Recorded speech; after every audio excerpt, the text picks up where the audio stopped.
Welcome to another Big Blues exploration. Today is the second part of the adventure to Australia and New Zealand. Good evening, ladies and gentlemen. Welcome to another instalment of Big Blues exploration. After Tiana, we made our way to Kingston, at the bottom of the lake from Queenstown. We stayed at the Top 10 Holiday Park. The accommodation was adequate and cosy, as one would expect with campsites in New Zealand. The town itself was growing fast. Only one cafe which, apart from the limited supply of food and for evening fried food, there wasn't very much going for it. Definitely good if you were needing some essentials. There was a cafe bar which we went for dinner. Unfortunately, it was a bit basic but was still much better than the food at the corner shop. After Kingston, we made our way to Queenstown. Due to the weather that day, I was not able to ski at the Remarkables. Only one Cadrona was open that day, but we heard later on that the snow was iffy at best, and for the expense and time to get there, 20 plus kilometre each way on the road, it wasn't worth it. We headed for Queenstown, which was so busy, we weren't even interested in getting a coffee. We realised that due to the skiing being off on 3 of the 4 Queenstown mountains, we headed through Arthur's Point to avoid the miles-long traffic jam back up the road towards our next destination in Clyde. We stopped in Arrowtown, which ended up being a marvellous find, which had a great museum, lots of cafes, and the best donut we had ever tasted, one from a local European German-style bakery, which was excellent. We explored the mining museum and then headed towards Clyde. After enjoying our visit, we made our way to Clyde, where we stayed at the Dunstan House, a nice place, but as we found out at breakfast, a little stingy when it came to coffee and the rest of breakfast. The restaurant over the road, which we had planned to visit Oliver's, was weirdly closed, even though it said it was open. We did have a great meal round at the tavern, with the pizzas being freshly made and the desserts also being excellent, with steaks and lamb and the usual sort of New Zealand cuisine on the menu. The next day, we headed to Twizel. On the way, we stopped at Taris, which was a very small hamlet on the roadside, with many amenities including clothes shops, wine shops, a church across the road overlooking the prairie for our American friends. Very idyllic. But the shop in question was a really foodie experience with fresh chocolates available from New Zealand vendors, as well as ice cream and fuel stop outside, self-serve fuel.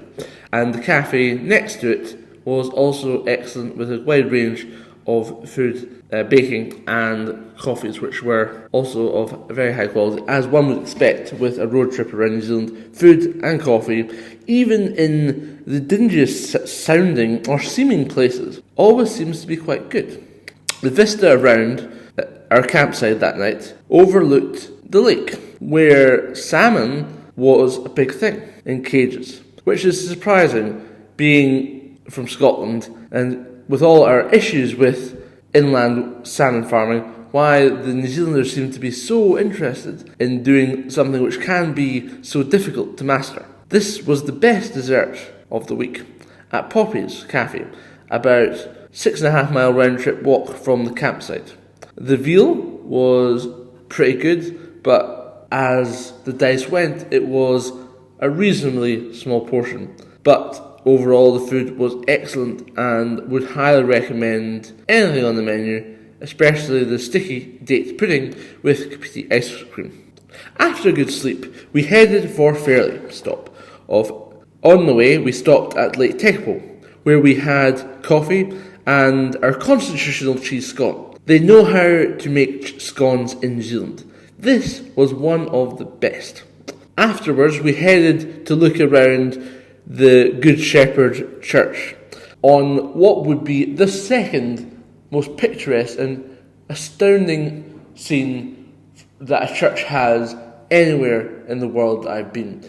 The first being beaten by the International Church in Wengen above Lauterbrunnen in Switzerland. As you can see in one of my videos from the skiing this year, Lauterbrunnen, Wengen and the whole ski area around Mürren and Grunewald is exceptional, astonishing, ethereal beauty. We came across a film crew filming something for merino clothing in the Chinese market, as there was a large presence of Chinese filmmakers with the small contingent of New Zealand crew. We arrived in Fairley a little while later, another campsite, but a pleasant location. We headed out to look for our night's dinner and the infamous Fairley pie, which our cousins had said was well worth a visit. We had the bacon and salmon pie, which was a great pre-dinner snack at about 4 o'clock in the afternoon. After that, we went for a 3-mile walk around the river and the golf course and back up into town. We stopped to eat a surprising restaurant cafe. From the outside and the convoluted menu, it looked quite weird and strange, but the food delivery was excellent, with the steak being perfectly cooked, even though they did say that because it was wrapped in bacon, that medium rare was what they could do. But again, they managed to surprise and delight. And the sticky toffee pudding was also great that evening as well. Next day, and on the way to Geraldine, we had our best scone ever at Barker's. New Zealand's answer to Scotland's Baxter family, with a wide range not just of baking in their shop, but also their own range of coffee syrups, of sauces, of jams and chutneys, and not just sold in the local area, but across New Zealand and also in Australia.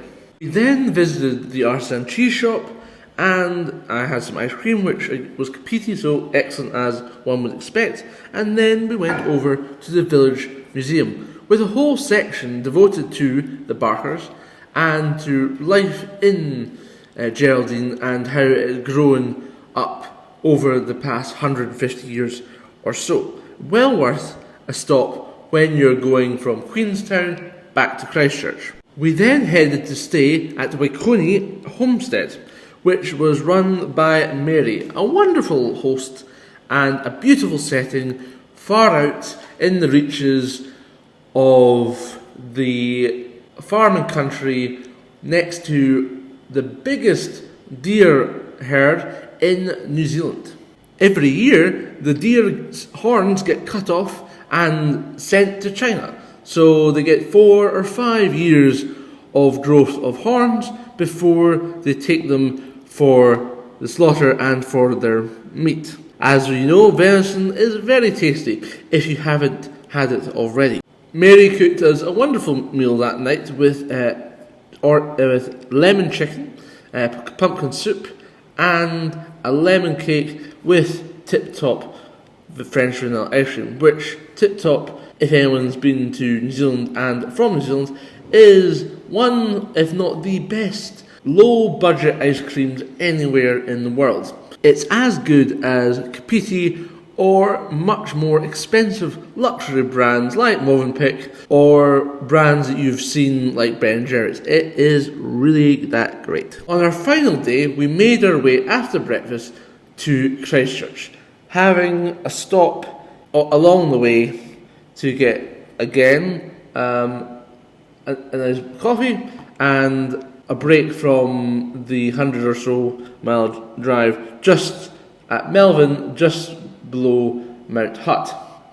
On our way to Christchurch, it was idyllic and beautiful, as you will see in pictures coming on this video, and ended up in Christchurch by about 1 o'clock in the afternoon, where we had lunch at the Mediterranean Food Company, a perfect, excellent Italian pizza, great tiramisu and ice cream as one would expect.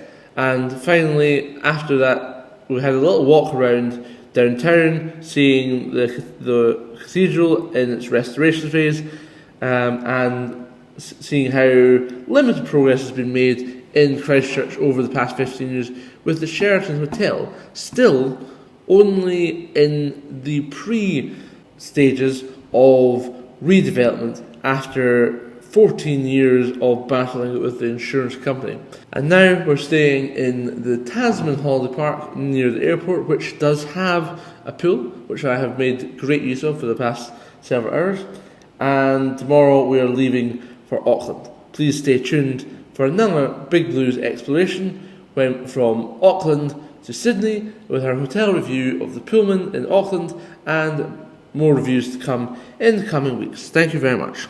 Have a great evening, ladies and gentlemen. Please remember to subscribe and tick the notifications for next time the video is. Thank you very much, ladies and gentlemen, for watching another Big Blues exploration. Please stay tuned for more videos of Australia and New Zealand, and for skiing content coming up shortly. Thank you.